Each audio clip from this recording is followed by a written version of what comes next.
हमारी आत्यंतिक नियति है, उससे बचने का कोई उपाय नहीं। अकेले हम हैं और बचने की जितनी हम चेष्टाएं करते हैं वही तो संसार है, और बचने की चेष्टाएं सब व्यर्थ हो जाती हैं, वही तो वैराग्य है। और जब हम बचने की सारी चेष्टाएं छोड़ देते हैं वही तो ध्यान है। अकेले हम हैं और चाहते हैं कि अकेले ना हो, यहीं से भूल शुरू होती। क्यों? अकेले होने में क्या कठिनाई है? अकेले होने में बेचैनी क्या है? अकेले होने में भय क्या है? अकेले होने में बुराई क्या है? अकेले होने में दुख तुमसे किसने कहा है? जानने वाले तो कुछ और कहते हैं। पूछो नानक से, कबीर से, मलुक से, पूछो दुलंदाज से, जानने वाले तो कुछ और कहते हैं। जानने वाले तो कहते हैं कि उस परम एकांत में ही आनंद की वर्षा होती, अमृत के मेघ झरते, हजार हजार सूरज निकलते उस परम एकांत में। लेकिन आदमी भाग रहा है, अकेले से डर रहा है। हमें बचपन से ही अकेले होने का भय पकड़ा दिया गया है।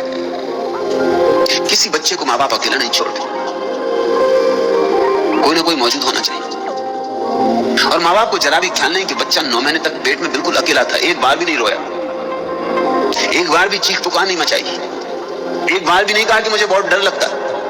9 महीने बिल्कुल अकेला था, अकेला ही नहीं था, गहन अंधकार में था, वहां सूरज की किरण भी नहीं जाती।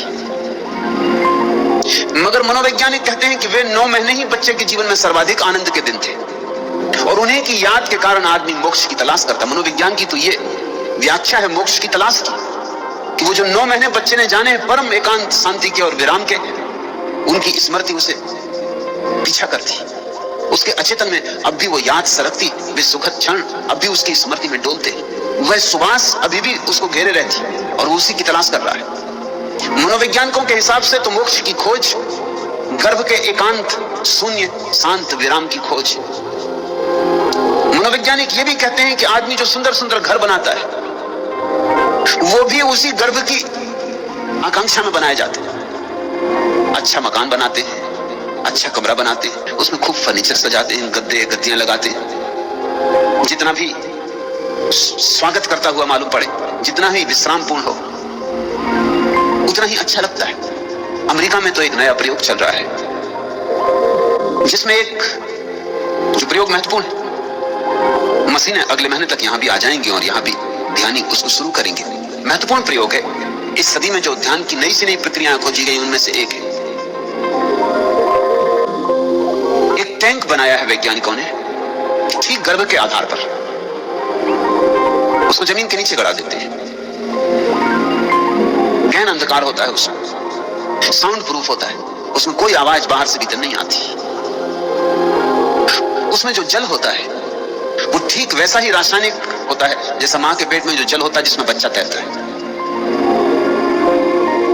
मां के पेट में जो जल होता है उसमें इप्सम साल्ट की इतनी मात्रा होती है कि बच्चा डूब नहीं सकता। जैसे तुमने सुना होगा यूरोप में डेड सी सागर, उसको इसलिए मुर्दा सागर कहते हैं, उसमें कोई डूब नहीं सकता, उसमें मछली भी नहीं होती, क्योंकि मछली भी डूब नहीं सकती। उसमें मछली को होने के लिए डूबना तो जरूरी है, वो पानी के भीतर रहेगी, उसमें कोई डूब ही नहीं सकता। उसमें इप्सम साल्ट की इतनी मात्रा है कि तुम बिना तैरने वाले को फेंक दो तो भी उसके ऊपर ही उतराता रहेगा।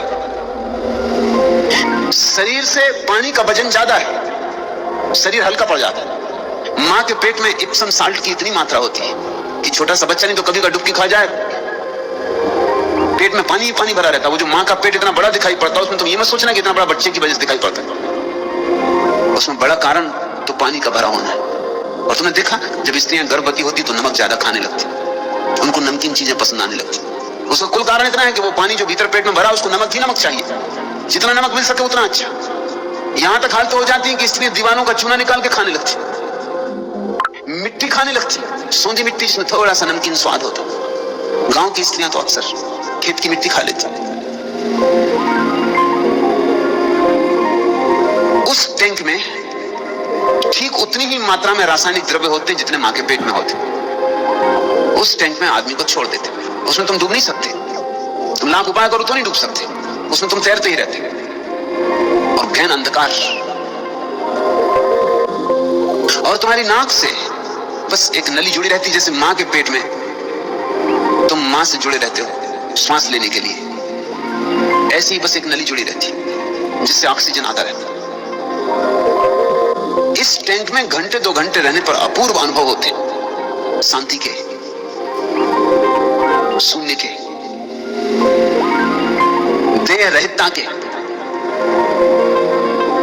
उस टैंक का नाम ही उन्होंने रखा है समाधि टैंक।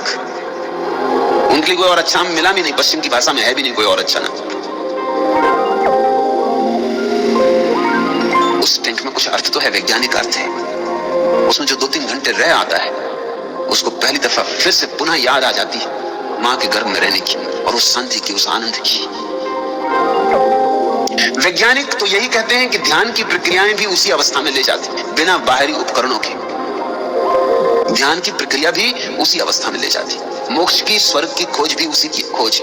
घरों में भी हम जो अपने कमरों को बनाते हैं, वो इस ढंग से बनाते हैं कि वो सब तरह से हमें उत्तप्त रखे, प्रसन्न रखे, प्रफुल्ल रखे, शांत रखे। मगर अब तक ठीक ठीक मां के पेट का अनुभव कोई भी चीज पूरी तरह नहीं दे पाई है। लेकिन मां के पेट में 9 महीने बच्चा अकेला रहता है, न तो भयभीत होता है, न चिंतित होता है, न सोचता कि क्लब चले जाएं, कि रोटरी के मेंबर बन जाएं, कि होटल हो आए, कि ताश ही खेल लें, कुछ नहीं तो समय काटे, चलो फिल्म देखाएं, चलो गपशप करें पड़ोसियों से। कुछ भी नहीं, 9 महीने बिल्कुल सन्नाटा है। तो एक बात तो निश्चित है कि तुम स्वभाव से एकांत में रहने को बने। Please like, share and subscribe the video.